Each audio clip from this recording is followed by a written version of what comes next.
பிப்ரவரி 14 திருச்சியில் தமிழக பாஜகவின் மிக பிரம்மாண்டமான ப்ரொஃபஷனல் கனெக்ட் தொழில்துறை வல்லுநர் பிரிவு நிகழ்ச்சியில் பாஜக தலைவர்கள் துறைசார் வல்லுநர்கள் பங்கேற்று பேசுகிறார்கள். பங்கேற்க QR கோடில் பதிவு செய்க. அதாவது மகாத்மா காந்தியினுடைய பெயரில் இயங்கக்கூடிய அந்த 100 நாள் வேலை திட்டத்தை நீக்கிவிட்டுத்தான் ராம் என்கின்ற அந்த பெயரை அவர்கள் வைத்திருக்கிறார்கள். பிபிஜி ராம் ஜி அப்படின்னு அவர்கள் முடிவு செய்திருக்கிறார்கள்.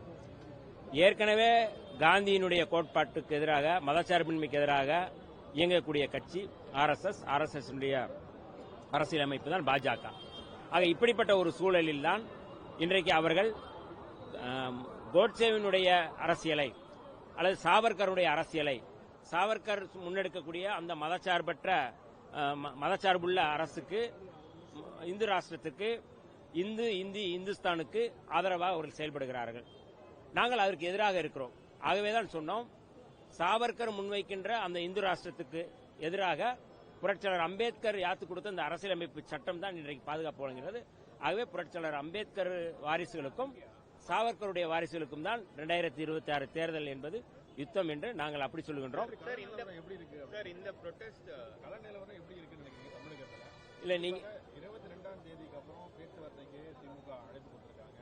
பிசிகாவோட நிலைப்பாடு இல்லை, 2026 தேர்தலுக்கு 22ஆம் தேதி பேச்சுவார்த்தை குழு அமைக்கப்படுகின்றது. அதில் விடுதலை சிறுத்தையிலும் பங்கெடுத்து அதுக்கு எங்களுக்கான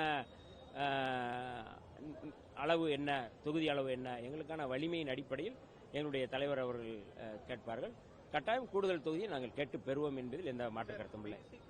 காங்கிரசுக்கும் இடையே ஒரு சிறிய கருத்து முரண்பாடு அப்படின்றது இருந்தது. அலையன்ஸ் எந்த அளவுக்கு இன்டாக்டா இருக்கு 26 பொறுத்த மட்டும்? ஏன்னா நிறைய ஸ்பெகுலேஷன்ஸ் வருது இந்த அலையன்ஸ் பொறுத்த மட்டும். அதை நீங்க எப்படி பாக்குறீங்க? இல்ல, காங்கிரசுக்கும் விடுதலை சிறுத்தைகளுக்கும் எந்த முரண்பாடும் இல்லை. இன்னைக்கு கூட நீங்க பார்த்திருப்பீங்க, இயல்பாக தான் நாங்கள் இருக்கிறோம். கருத்து முரண்பாடு எல்லாருக்கும் இருக்கும். கருத்து முரண்பாடுகள் ஒரு கொள்கையை சிதைக்கக்கூடிய முரண்பாடாக அது மாறாது, கூட்டணியை சிதைக்கக்கூடிய முரண்பாடாக அது மாறாது. 26 தேர்தலில் எல்லோரும் இணைந்து, அதான் முதலமைச்சர் சொன்னது போல, இது தமிழ்நாட்டுக்கும் டெல்லிக்குமான போட்டி. டெல்லியை ஆதரிப்பவர்கள் ஒரு அணியாகவும் தமிழ்நாட்டை ஆதரிப்பவர்கள் ஒரு அணியாகவும் இருக்கிறோம். ஆகவே கட்டாயம் தமிழ்நாட்டுடைய உரிமைகளை, தமிழ்நாட்டுடைய அடையாளத்தை, தமிழ்நாட்டுடைய அந்த உரிமையை மீட்டெடுக்கின்ற வகையில் இந்த தேர்தலை நாங்கள் வெல்வோம்.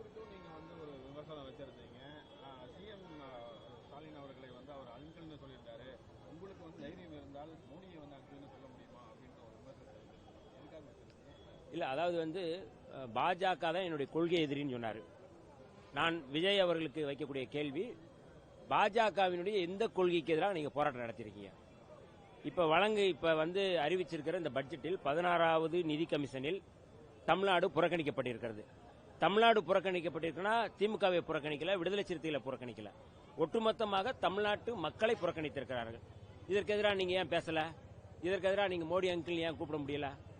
அப்ப நீங்க பிரதானமா எப்படி செயல்படுகிறீர்கள் என்றால் திமுகவுக்கு எதிராக நீங்கள் செயல்படுகிறீர்களே தவிர பாஜகவுக்கு எதிராக இல்லை. அப்படி என்றால் பாஜகவால் இயக்கப்படுகின்ற ஒருவராகத்தான் விஜய் இருக்கிறார். பாஜகவால் முன்னெடுக்கப்படுகின்ற அல்லது இந்த விளையாட்டு இந்த பிளே கிரவுண்ட்ல ஒரு விளையாட்டு வீரராக விஜய் இறக்கி விடப்பட்டிருக்கிறார்.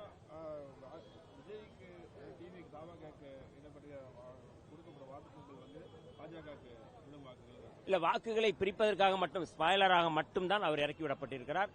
அவரால் 2026 தேர்தலில் கட்டாயம் அவர் நினைப்பது நடக்காது. அதுக்கு பிறகு அவர் நடிக்க போவார். ஜனநாயகன் வந்த பிறகு அது தொடரும் என்பதில் எந்த மாற்று கருத்தும் இல்லை.